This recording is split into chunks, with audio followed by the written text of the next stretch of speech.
¿Cuál es tu experiencia inolvidable con comunidades indígenas? Para mí la primera experiencia tal vez es la más importante, porque esta la vivo en la Sierra Nevada de Santa Marta y la vivo de la mano del antropólogo Luis Guillermo Vasco, que para mí y para muchos antropólogos es uno de los mejores del país. Como quiera que su experiencia ha sido una experiencia de lucha. Él estuvo compartiendo muchas acciones de lucha y recuperación de tierra con las comunidades indígenas, en particular con los Misak. De hecho, algunos le decían que él era el gran Pichimisak porque es una persona que sabe mucho. Entonces, esa primera experiencia es importante porque yo ya imbuido de una cantidad de textos, de teorías, de teóricos, de autores y no sabía cómo aplicarlos, pero tampoco quería quedar mal con el maestro. Entonces lo que hago es empezar a hacer lo que hace el maestro y yo empiezo a imitarlo y lo que hace el maestro es simplemente ser el mismo y empezar a compartir con las comunidades. Es decir, esos teóricos que teníamos, que habíamos estudiado, pues en últimas quedaban en el plano de la academia, porque en el compartir con las comunidades las cosas están dadas en lo que uno puede ser, en lo que uno pueda compartir, en lo que uno pueda hacer con las comunidades. Entonces es interesante porque lo primero que hago cuando me encuentro con los compañeros indígenas es que empiezan a decirme du, y du para ellos es buenos días, cuéntame tu sueño. Y entonces cada vez que me encontraba con algún niño indígena o algún adulto, todos me preguntaban du, du, du. Y entonces yo tenía que saludarlos y les contaba que había soñado y cada uno a su manera me empezaba a dar como una interpretación de lo que era el sueño. Entonces una situación bien, bien, bien bonita porque eh, esas comunidades tienen un fuerte arraigo con los elementales, con la naturaleza, con la tierra, con su cosmovisión y entonces eso permite que uno viva como otro tipo de experiencias bien interesantes. Además de compartir con ellos en su cotidianidad, es compartir con ellos en sus luchas, en sus sueños, en sus reivindicaciones y, y el reunirnos todas las noches alrededor del fogón a hablar, a escuchar al otro. Mientras los hombres mambean coca con su poporo, las mujeres van tejiendo y cuando tejen mochila van tejiendo la historia de la comunidad y cuando tejen mochila van tejiendo la historia de su propia vida y entonces ese tejido que ellos van realizando es un tejido en espiral que va tendiendo a generar lo que finalmente es el kaku o la mochila aruaca que conocemos. Y una mochila aruaca siempre, siempre tiene un cordelito que le sobra. Y ese cordelito es el cordón umbilical que une esa mochila, que puede ser interpretada como un útero a este mundo existencial. De hecho, cuando nace un niño en la Sierra Nevada de Santa Marta, entierran su ombligo, es decir, ese cordón umbilical que le sobra del ombligo, lo entierran en algún lugar de la Sierra Nevada de Santa Marta y ese lugar ya es sagrado y ese lugar ya tiene una significación para ese niño que ha nacido y cuando mueren entonces los meten en una hamaca y esa hamaca entonces la entierran, pero también dejan un cordel que pueda salir a la superficie, que es un cordón umbilical que va a unir ese plano existencial con nuestra existencia. Pero lo más bonito que viví con los habitantes de la Sierra Nevada de Santa Marta es que ellos conocen por medio del tacto. Entonces cuando uno llega a la comunidad, entonces los niños, las niñas, los adultos, todos lo empiezan a uno a acariciar y esas caricias que le hacen a uno no es bajo la mirada perversa del occidental con todas esas taras que tenemos, sino es unas caricias de conocimiento y de reconocimiento en el espacio y en el entorno.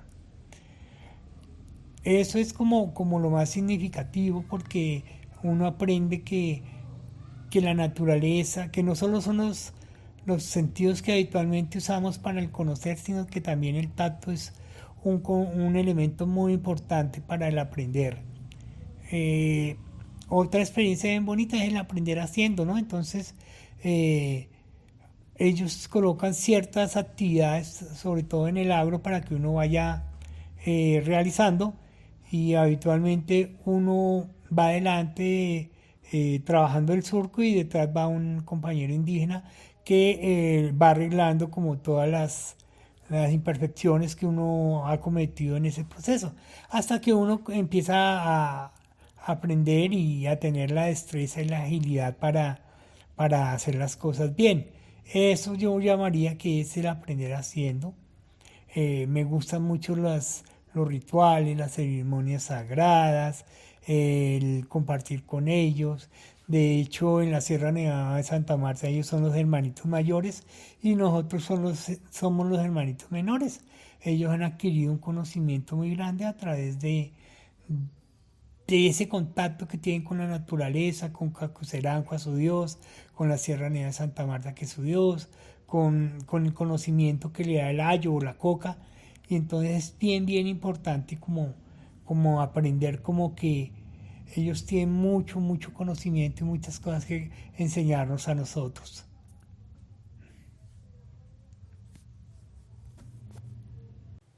¿Cómo se ha podido acercar a esas comunidades indígenas? Bueno, primero que todo quiero comentarte que es bastante complejo uno acercarse a las comunidades, porque hay que hacer un estudio previo, hay que mirar fuentes, hay que mirar autores para saber qué han escrito de dichas comunidades, cuáles son sus culturas, qué les gusta hacer, cuáles son sus tótems, cuáles son las normas que tienen dentro de la comunidad. Y ya cuando uno tiene esos elementos, entonces ya uno puede irse al campo y empezar como a hacer esas aproximaciones. Por ejemplo, les cuento que cuando la primera vez que fuimos a la Sierra Nevada de Santa Marta, lo primero que nos hacen hacer es hablar con el cabildo gobernador. El cabildo gobernador no es como el cabildo que existe en otras comunidades, compuesto por varias personas, sino que es una sola persona. Entonces, cuando uno se presenta, lo primero que dice el cabildo gobernador es, o que nos dice es: no estamos de acuerdo que ustedes vengan, porque ustedes entran a perturbar como la armonía que nosotros tenemos en el territorio. Lo curioso es que dice no, todo lo habla en plural y no lo habla a nivel singular, pero solo está hablando una persona. Entonces, sin embargo, nos dice que regresemos al otro día porque va a hacer algunas consultas. Al otro día efectivamente regresamos y entonces nos dice que sí, que a ellos les parece muy importante nuestra presencia en el territorio, porque vamos a contribuir al fortalecimiento de su comunidad. Perfecto. Pero que sin embargo vayamos al siguiente día para que él nos pueda como oficializar el ingreso a la comunidad. Y ese otro día nos vuelve a decir que lo han pensado bien, pero que no es conveniente. Y así nos tuvieron alrededor de unos 20 días, yendo casi todos los días a hablar con el cabildo gobernador, hasta que al fin decidieron que sí podíamos hacer parte de ese proceso. Ya cuando uno llega a la comunidad, la mayoría de las comunidades que se encuentran al interior de la misma cultura, es decir, al interior de los espacios geográficos, son culturas que han tenido muy poco contacto con el hombre blanco y no manejan la lengua española, sino que hablan en lengua vernácula. Entonces lo que uno tiene que hacer es empezar a comunicarse con ellos, ya sea por señas o por otro tipo de formas de comunicación. Pero lo importante es intentar siempre eh, comprender de qué es lo que están ellos hablando y comprender, es decir, no malinterpretar las cosas y tampoco hacer acciones que vayan en contra de la comunidad como tal. Esa es como una situación bien importante. Siempre hay que respetar todo lo que la comunidad nos dé, todo lo que la comunidad nos ofrezca, porque de allí depende nuestra permanencia y depende nuestra posibilidad de poder compartir con ellos.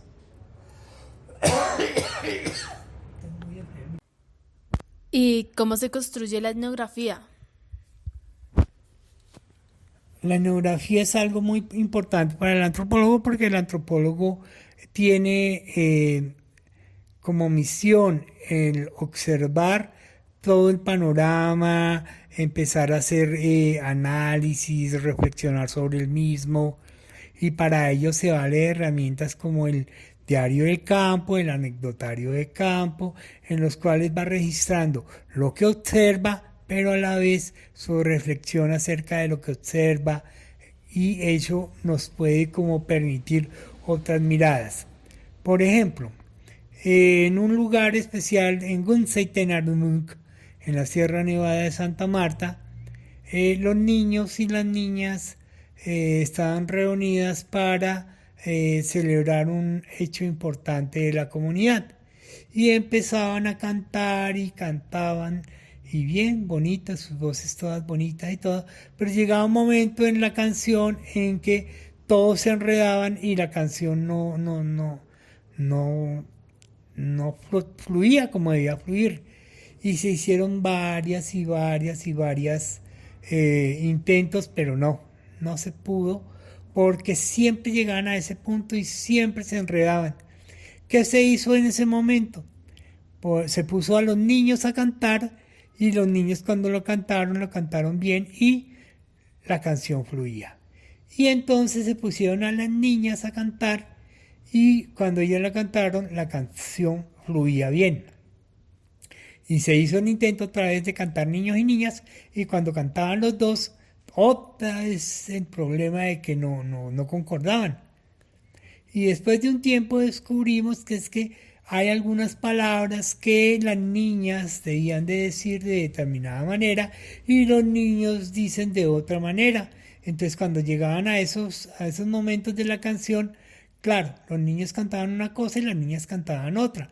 Pero eso se debe a que no se tenía o no teníamos el conocimiento de que dentro de la cultura existen unos roles específicos, unas acciones específicas, las cuales son determinadas para los hombres y otras para las mujeres. Pues claro, uno ve las evidentes, como que el hombre sale a cultivar, que la mujer se queda en el fogón, que la mujer teje, que el hombre consume el ayo, pero en esas cositas tan simples y pequeñas no nos habíamos detenido, pero ese tipo de cosas se consignan en el diario de campo. ¿Para qué? Para que cuando uno vaya a realizar un informe, consulta el diario de campo y encuentra ese tipo de situaciones y las puede ya presentar como fundamentadas porque hay un hecho que lo respalda.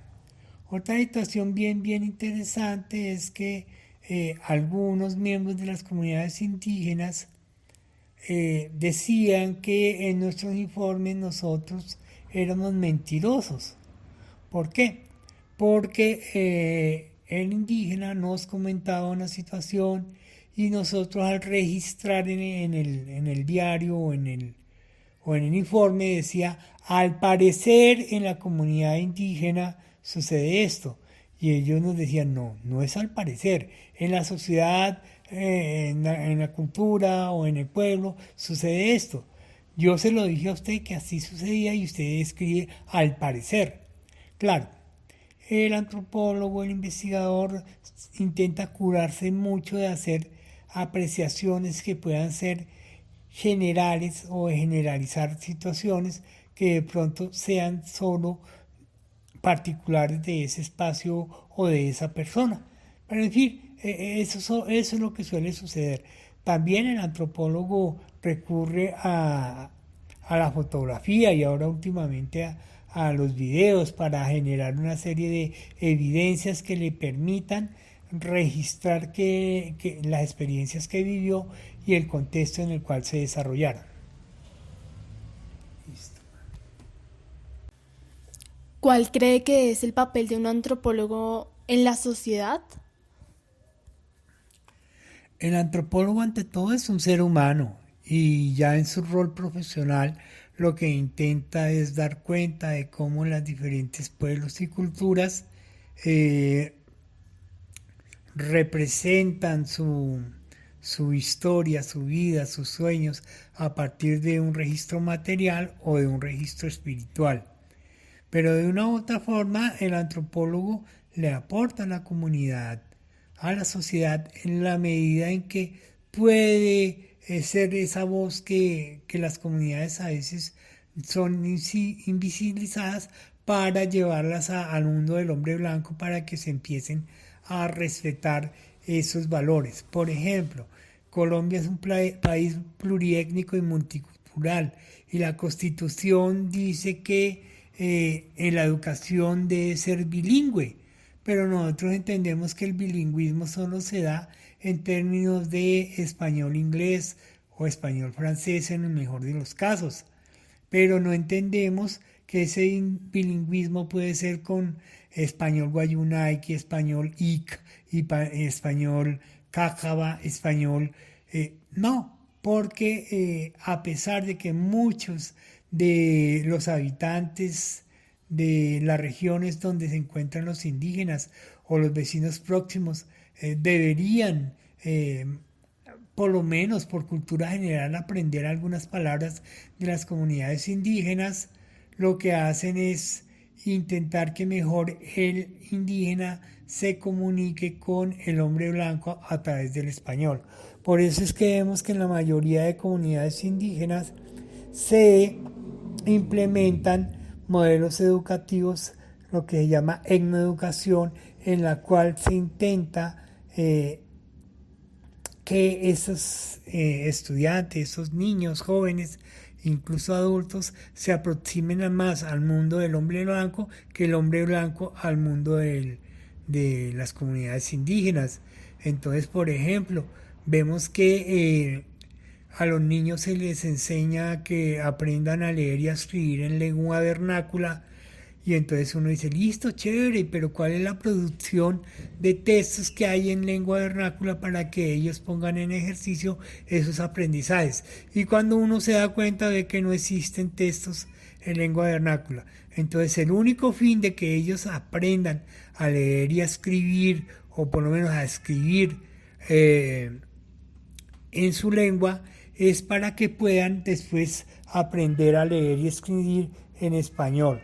Pues todos nosotros sabemos que la mayoría de las comunidades indígenas son comunidades ágrafas, es decir, que su principal potencial de desarrollo comunicativo es la oralidad y la lectoescritura está dada más por sus pictogramas o por algunos símbolos que ellos desarrollen para describir algunas situaciones que en la mayoría corresponden al terreno de lo sagrado.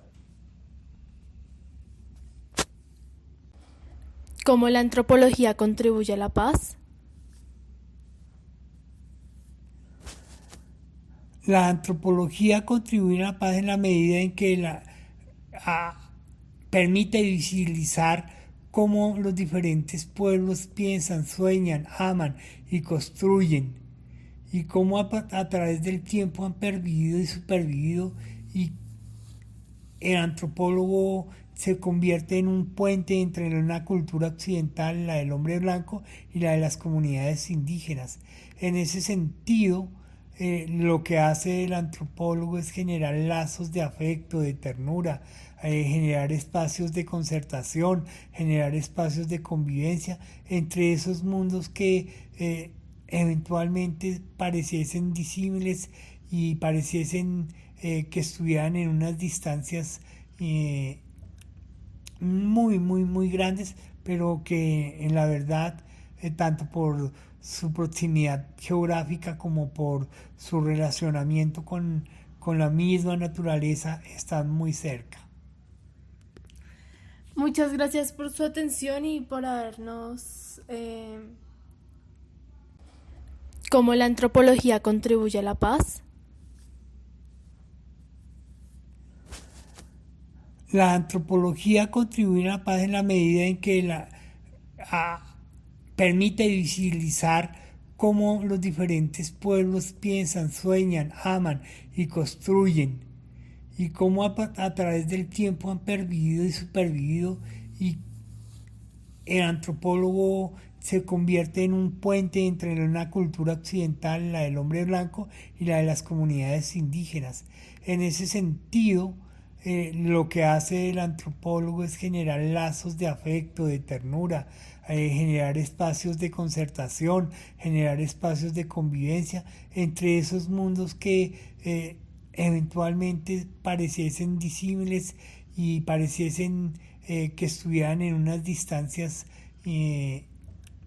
muy grandes, pero que en la verdad, tanto por su proximidad geográfica como por su relacionamiento con la misma naturaleza, están muy cerca. Muchas gracias por su atención y por habernos... ¿Y cómo se construye la etnografía? La etnografía es algo muy importante para el antropólogo porque el antropólogo tiene como misión el observar todo el panorama, empezar a hacer análisis, reflexionar sobre el mismo, y para ello se vale de herramientas como el diario del campo, el anecdotario de campo, en los cuales va registrando lo que observa, pero a la vez su reflexión acerca de lo que observa, y eso nos puede como permitir otras miradas. Por ejemplo, en un lugar especial en Gunzeitenarumunk, en la Sierra Nevada de Santa Marta, los niños y las niñas estaban reunidas para celebrar un hecho importante de la comunidad, y empezaban a cantar y cantaban, y bien bonitas, sus voces todas bonitas y todo, pero llegaba un momento en la canción en que todos se enredaban y la canción no, no fluía como debía fluir, y se hicieron varias intentos, pero no se pudo, porque siempre llegaban a ese punto y siempre se enredaban. ¿Qué se hizo en ese momento? Pues se puso a los niños a cantar, y los niños cuando lo cantaron bien y la canción fluía. Y entonces se pusieron a las niñas a cantar, y cuando ellas la cantaron, la canción fluía bien. Y se hizo un intento otra vez de cantar niños y niñas, y cuando cantaban los dos, otra vez el problema de que no concordaban.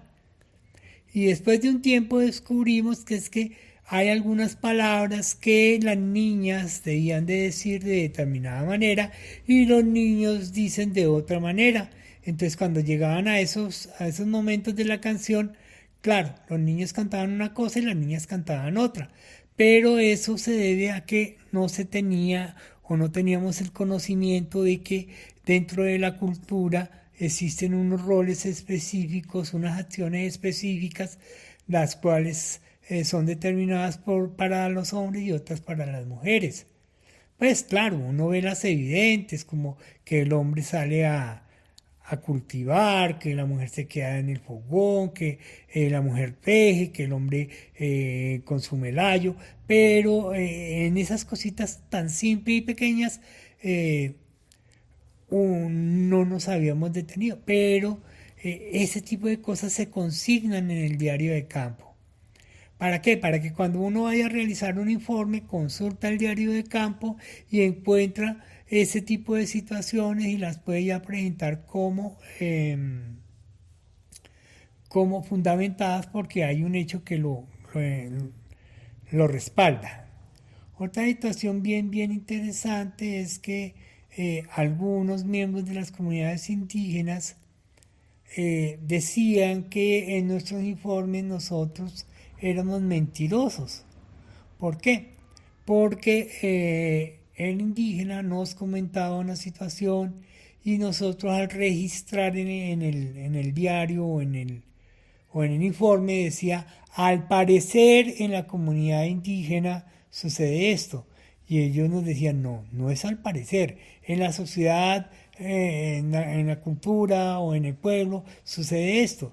Yo se lo dije a usted que así sucedía y usted escribe al parecer. Claro, el antropólogo, el investigador intenta curarse mucho de hacer apreciaciones que puedan ser generales o de generalizar situaciones que de pronto sean solo particulares de ese espacio o de esa persona. Pero en fin, eso es lo que suele suceder. También el antropólogo recurre a la fotografía y ahora últimamente a los videos para generar una serie de evidencias que le permitan registrar que las experiencias que vivió y el contexto en el cual se desarrollaron. Listo. ¿Cuáles son los problemas que presentan las comunidades? ¿Cuáles son los problemas que presentan las comunidades? ¿Cuáles son los problemas que presentan las comunidades? ¿Cuáles son los problemas que presentan las comunidades? Al momento en el que llega el antropólogo a la comunidad, ¿cómo hace para comunicarse con la gente? ¿Cómo es ser un antropólogo en el campo? ¿Qué práctica cultural de las culturas que conoces te ha producido un impacto emocional? ¿Qué consejos brindarías a antropólogas y antropólogos principiantes que apenas inician en estas comunidades? ¿Cómo ha sido la interacción con ellos? ¿Cuál fue la experiencia inolvidable en esta comunidad hasta el momento? ¿Cuál es la experiencia inolvidable en comunidad hasta el momento? ¿Cómo fue la primera vez en la que tuvo interacción con los indígenas? ¿Son varias las comunidades indígenas en las que ha intervenido? ¿Qué impacto tuvo la comunidad indígena con su trabajo? ¿Qué impacto tuvo su trabajo en la comunidad indígena? ¿Cuáles son los problemas que presentan las comunidades?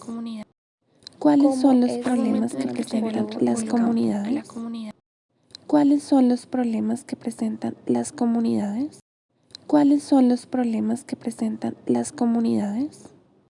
Al momento en el que llega el antropólogo a la comunidad, ¿cómo hace para comunicarse con la gente? ¿Cómo es ser un antropólogo en el campo? ¿Qué práctica cultural de las culturas que conoces te ha producido un impacto emocional?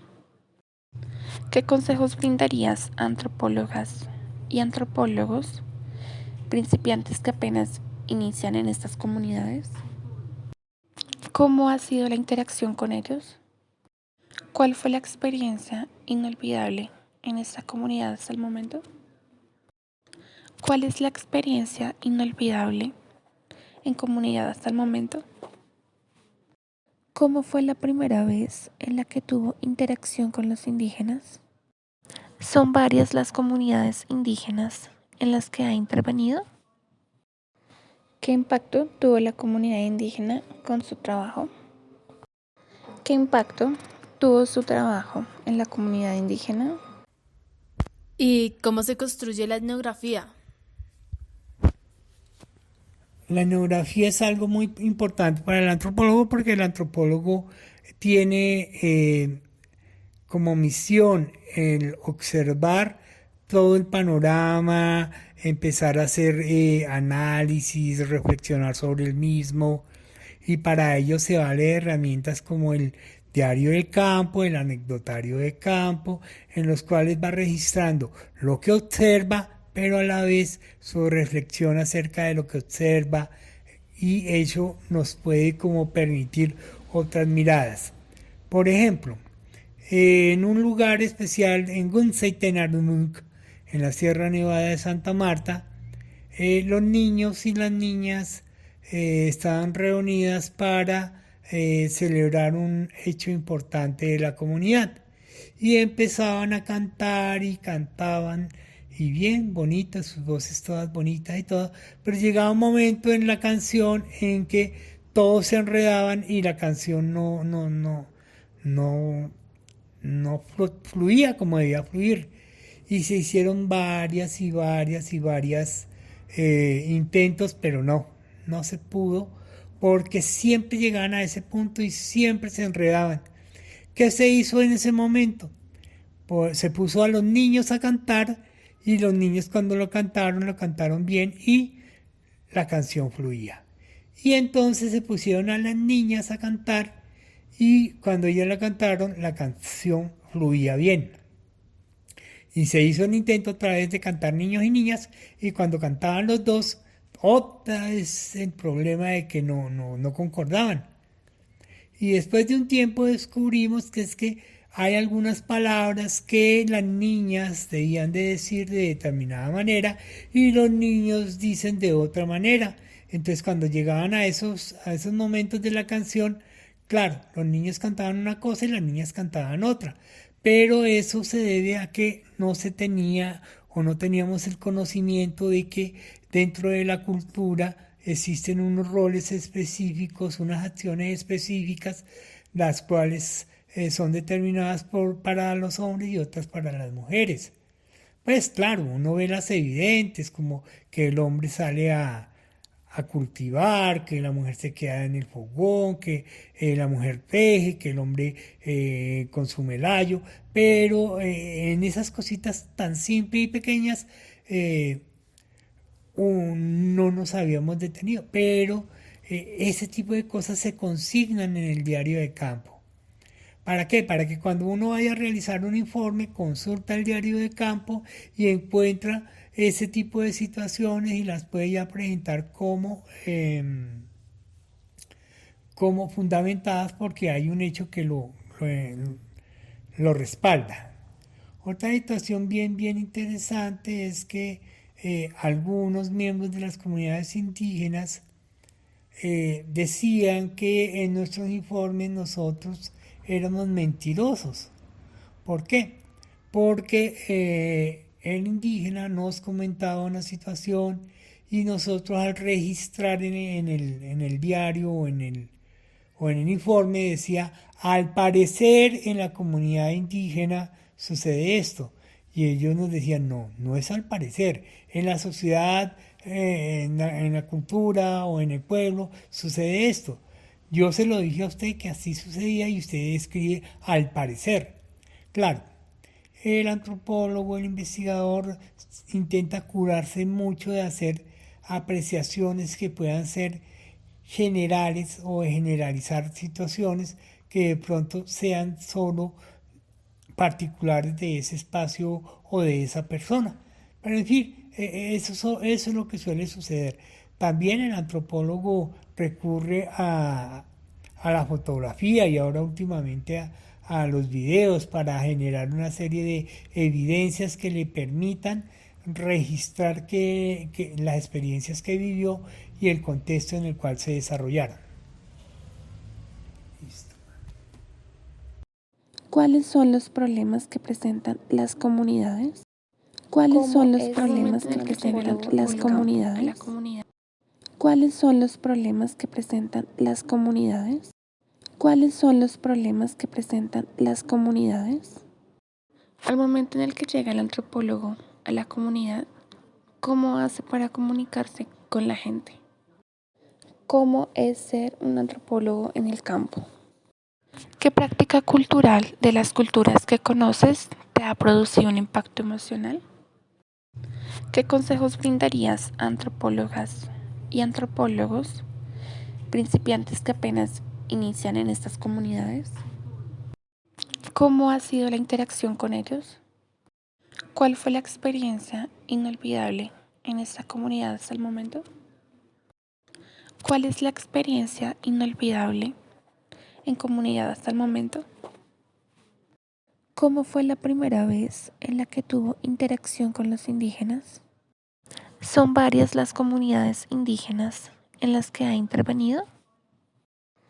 ¿Qué impacto tuvo la comunidad indígena con su trabajo? ¿Qué impacto tuvo su trabajo en la comunidad indígena? ¿Cuáles son los ¿Cómo es problemas que un presentan antropólogo las ubicado comunidades? en la comunidad? ¿Cuáles son los ¿Cómo es problemas que un presentan antropólogo las ubicado en la comunidades? comunidad? ¿Cuáles son los problemas que presentan las comunidades? ¿Cuáles son los problemas que presentan las comunidades? ¿Cómo se ha podido acercar a esas comunidades indígenas? Bueno, primero que todo quiero comentarte que es bastante complejo uno acercarse a las comunidades, porque hay que hacer un estudio previo, hay que mirar fuentes, hay que mirar autores para saber qué han escrito de dichas comunidades, cuáles son sus culturas, qué les gusta hacer, cuáles son sus tótems, cuáles son las normas que tienen dentro de la comunidad. Y ya cuando uno tiene esos elementos, entonces ya uno puede irse al campo y empezar como a hacer esas aproximaciones.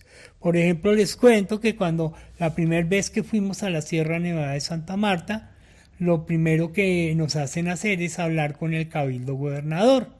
El cabildo gobernador no es como el cabildo que existe en otras comunidades, compuesto por varias personas, sino que es una sola persona. Entonces, cuando uno se presenta, lo primero que dice el cabildo gobernador es, o que nos dice es, no estamos de acuerdo que ustedes vengan porque ustedes entran a perturbar como la armonía que nosotros tenemos en el territorio.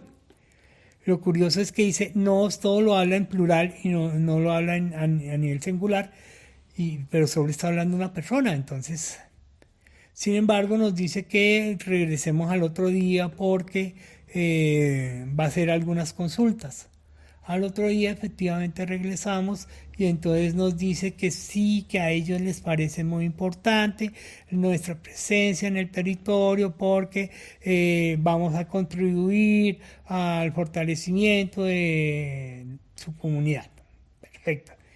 Pero que sin embargo vayamos al siguiente día para que él nos pueda como oficializar el ingreso a la comunidad. Y ese otro día nos vuelve a decir que lo han pensado bien, pero que no es conveniente. Y así nos tuvieron alrededor de unos 20 días, yendo casi todos los días a hablar con el cabildo gobernador, hasta que al fin decidieron que sí podíamos hacer parte de ese proceso.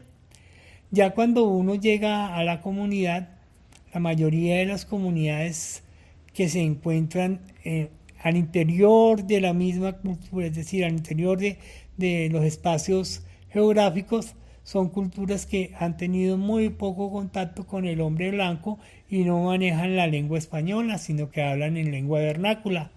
Entonces lo que uno tiene que hacer es empezar a comunicarse con ellos, ya sea por señas o por otro tipo de formas de comunicación. Pero lo importante es intentar siempre comprender de qué es lo que están ellos hablando y comprender, es decir, no malinterpretar las cosas y tampoco hacer acciones que vayan en contra de la comunidad como tal. Esa es como una situación bien importante. Siempre hay que respetar todo lo que la comunidad nos dé, todo lo que la comunidad nos ofrezca, porque de allí depende nuestra permanencia y depende nuestra posibilidad de poder compartir con ellos.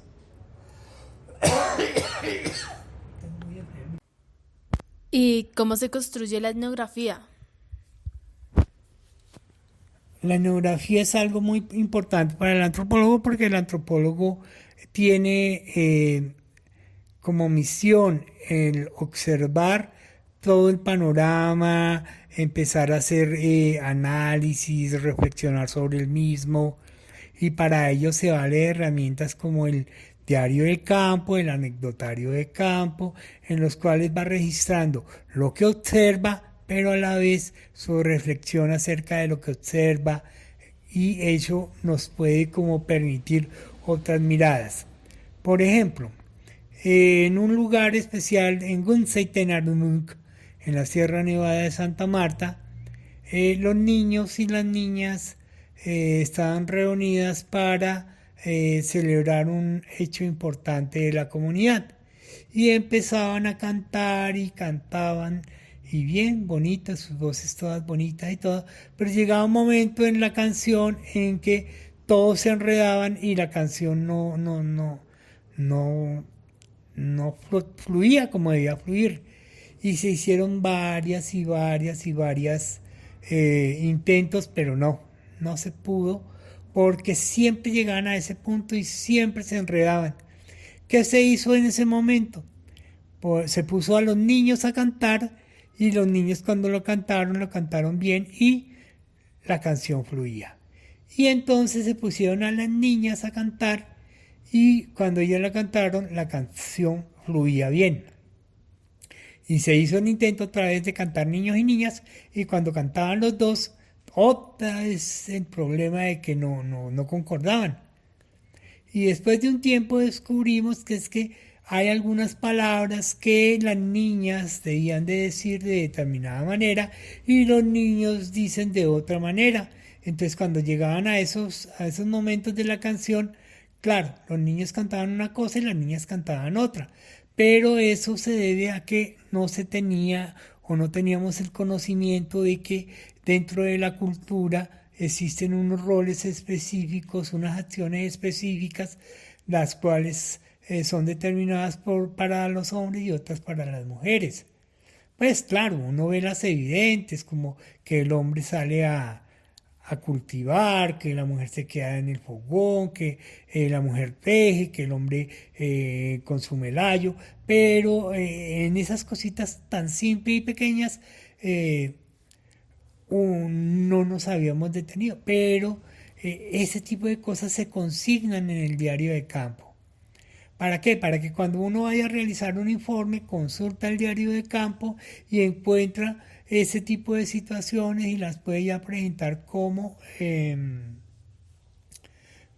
fundamentadas porque hay un hecho que lo respalda.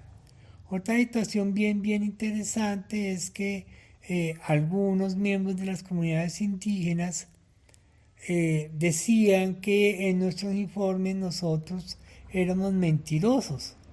¿Por qué? Porque el indígena nos comentaba una situación y nosotros al registrar en el diario o en el informe decía, al parecer en la comunidad indígena sucede esto. Y ellos nos decían, no es al parecer. En la sociedad, en la cultura o en el pueblo sucede esto. Yo se lo dije a usted que así sucedía y usted escribe al parecer.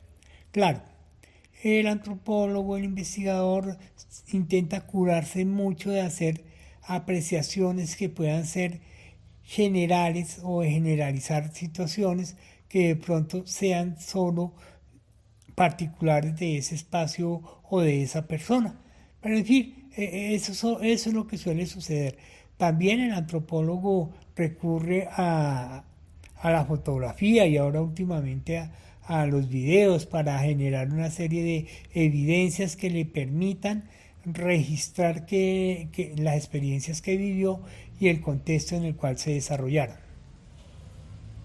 Listo. ¿Cuál cree que es el papel de un antropólogo en la sociedad? El antropólogo ante todo es un ser humano y ya en su rol profesional lo que intenta es dar cuenta de cómo los diferentes pueblos y culturas representan su historia, su vida, sus sueños a partir de un registro material o de un registro espiritual. Pero de una u otra forma el antropólogo le aporta a la comunidad, a la sociedad, en la medida en que puede ser esa voz que las comunidades a veces son invisibilizadas para llevarlas al mundo del hombre blanco para que se empiecen a respetar esos valores. Por ejemplo, Colombia es un país pluriétnico y rural. Y la Constitución dice que en la educación debe ser bilingüe, pero nosotros entendemos que el bilingüismo solo se da en términos de español-inglés o español-francés en el mejor de los casos, pero no entendemos que ese bilingüismo puede ser con español guayunaiqui, español ic, español cácaba, español...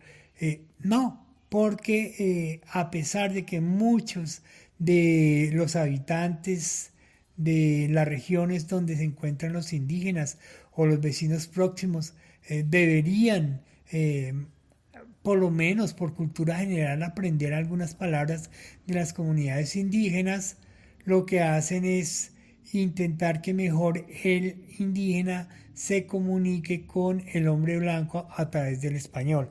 Por eso es que vemos que en la mayoría de comunidades indígenas se implementan modelos educativos, lo que se llama etnoeducación, en la cual se intenta que esos estudiantes, esos niños, jóvenes, incluso adultos, se aproximen más al mundo del hombre blanco que el hombre blanco al mundo de las comunidades indígenas. Entonces, por ejemplo, vemos que a los niños se les enseña que aprendan a leer y a escribir en lengua vernácula, y entonces uno dice, listo, chévere, pero ¿cuál es la producción de textos que hay en lengua vernácula para que ellos pongan en ejercicio esos aprendizajes? Y cuando uno se da cuenta de que no existen textos en lengua vernácula, entonces el único fin de que ellos aprendan a leer y a escribir, o por lo menos a escribir en su lengua, es para que puedan después aprender a leer y escribir en español. Pues todos nosotros sabemos que la mayoría de las comunidades indígenas son comunidades ágrafas, es decir, que su principal potencial de desarrollo comunicativo es la oralidad, y la lectoescritura está dada más por sus pictogramas o por algunos símbolos que ellos desarrollen para describir algunas situaciones que en la mayoría corresponden al terreno de lo sagrado.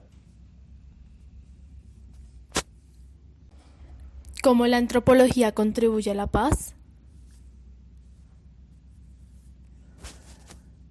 La antropología contribuye a la paz en la medida en que permite visibilizar cómo los diferentes pueblos piensan, sueñan, aman y construyen, y cómo a través del tiempo han pervivido y supervivido, y el antropólogo se convierte en un puente entre una cultura occidental, la del hombre blanco, y la de las comunidades indígenas.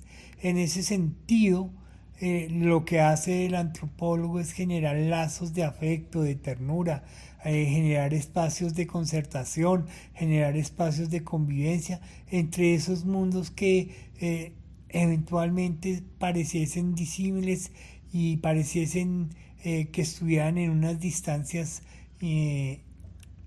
muy grandes, pero que en la verdad, tanto por su proximidad geográfica como por su relacionamiento con la misma naturaleza, están muy cerca. Muchas gracias por su atención y por habernos... ¿Cuáles son los problemas que presentan las comunidades? Al momento en el que llega el antropólogo a la comunidad, ¿cómo hace para comunicarse con la gente? ¿Cuál cree que es el papel de un antropólogo en la sociedad? El antropólogo ante todo es un ser humano, y ya en su rol profesional lo que intenta es dar cuenta de cómo los diferentes pueblos y culturas representan su historia, su vida, sus sueños a partir de un registro material o de un registro espiritual. Pero de una u otra forma el antropólogo le aporta a la comunidad, a la sociedad, en la medida en que puede ser esa voz que las comunidades a veces son invisibilizadas, para llevarlas al mundo del hombre blanco, para que se empiecen a respetar esos valores. Por ejemplo, Colombia es un país pluriétnico y multicultural y la Constitución dice que en la educación debe ser bilingüe, pero nosotros entendemos que el bilingüismo solo se da en términos de español-inglés o español-francés en el mejor de los casos, pero no entendemos que ese bilingüismo puede ser con español guayunaiqui, español ic, español cácaba, español... no, porque a pesar de que muchos de los habitantes de las regiones donde se encuentran los indígenas o los vecinos próximos deberían por lo menos por cultura general aprender algunas palabras de las comunidades indígenas, lo que hacen es intentar que mejor el indígena se comunique con el hombre blanco a través del español. Por eso es que vemos que en la mayoría de comunidades indígenas se implementan modelos educativos, lo que se llama etnoeducación, en la cual se intenta que esos estudiantes, esos niños, jóvenes, incluso adultos, se aproximen más al mundo del hombre blanco que el hombre blanco al mundo de las comunidades indígenas. Entonces, por ejemplo, vemos que a los niños se les enseña que aprendan a leer y a escribir en lengua vernácula. Y entonces uno dice, listo, chévere, pero ¿cuál es la producción de textos que hay en lengua vernácula para que ellos pongan en ejercicio esos aprendizajes? Y cuando uno se da cuenta de que no existen textos en lengua vernácula, entonces el único fin de que ellos aprendan a leer y a escribir, o por lo menos a escribir en su lengua, es para que puedan después aprender a leer y escribir en español. Pues todos nosotros sabemos que la mayoría de las comunidades indígenas son comunidades ágrafas, es decir, que su principal potencial de desarrollo comunicativo es la oralidad y la lectoescritura está dada más por sus pictogramas o por algunos símbolos que ellos desarrollen para describir algunas situaciones que en la mayoría corresponden al terreno de lo sagrado. ¿Qué consejos brindarías a antropólogas y antropólogos principiantes que apenas inician en estas comunidades?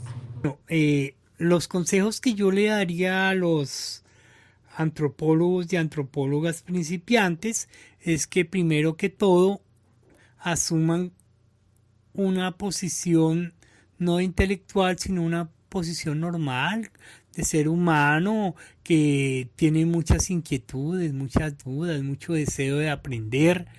Y entonces toda esa teoría que aprendió en la academia, si bien es muy buena y le da ciertos argumentos en un contexto académico, de pronto en un contexto ya comunitario o un contexto indígena, pues no tiene tanto valor, porque la mayoría de las comunidades indígenas hablan de una manera clara, sencilla, directa, y entonces en ese orden de ideas, pues lo importante es ser uno mismo. Ese es el principal consejo que le daría a los investigadores sociales y antropólogos que compartan con comunidades. ¿Cómo fue la primera vez en la que tuvo interacción con los indígenas? Bueno, mi primera interacción con las comunidades indígenas se dio en la Universidad Nacional. Yo tenía un compañero de salón que era un indígena yanacona.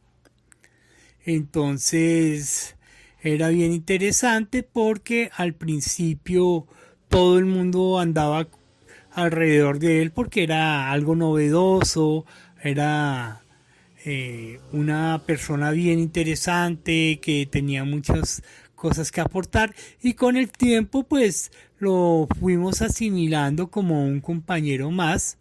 El trato era igual y es una persona muy importante porque dentro de su comunidad él era un líder. Entonces, eso nos permite ver al otro como un igual, y en particular a los compañeros indígenas. ¿Son varias las comunidades indígenas en las que ha intervenido? Los principales problemas que se presentan en las comunidades indígenas son que se encuentran en zonas muy ricas para la explotación, zonas madereras, zonas con recursos mineros.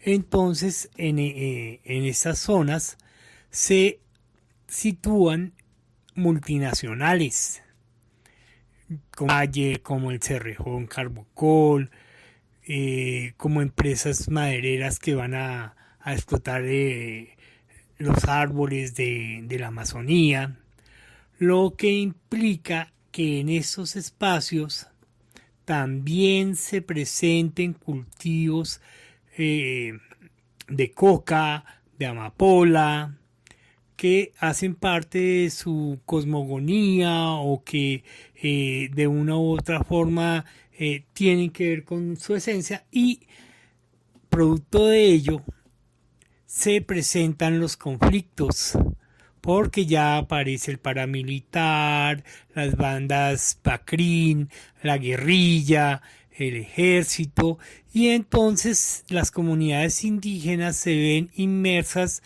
dentro del conflicto sin estar tomando partido por ninguno de los sectores. El antropólogo, cuando llega a una comunidad, primero que todo tuvo que haber tenido una aproximación desde las fuentes primarias, son fuentes documentales. Ya cuando llega a la comunicación, si corre con suerte y se encuentra con indígenas que hablan el español, entonces ahí ya se empieza a establecer sinergias, empatías. Lo primero que hace el antropólogo es comentarles cuál es su función en ese espacio, a qué va. Tiene que ser muy claro para que, así como él respeta a esas comunidades, las comunidades pues también lo van a respetar. En algunas comunidades indígenas donde en su mayoría solo hablan la lengua vernácula, al antropólogo le toca comunicarse con señas hasta que empieza como a aprender algunas palabras, y eso le permite como establecer unos niveles de comunicación con esas poblaciones. ¿Qué impacto tuvo su trabajo en la comunidad indígena?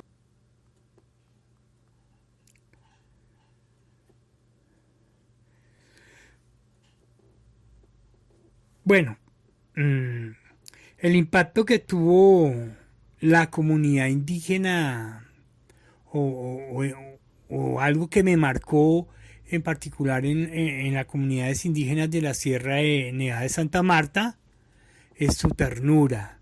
Son indígenas que son muy tiernos, muy espirituales, siempre andan haciendo pagamentos, siempre andan consultando entre todos los miembros de la comunidad cuando se ha cometido algún error e intentan rectificarlo.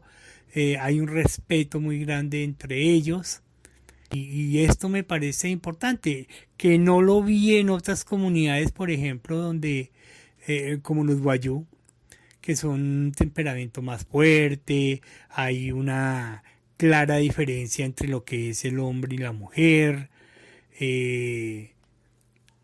En la cultura Wayuu, ser Wayuu es hijo de madre Wayuu porque ellos mismos consideran que padre es cualquiera. Sin embargo, la mayoría de los Wayuu dentro de su territorio andan armados.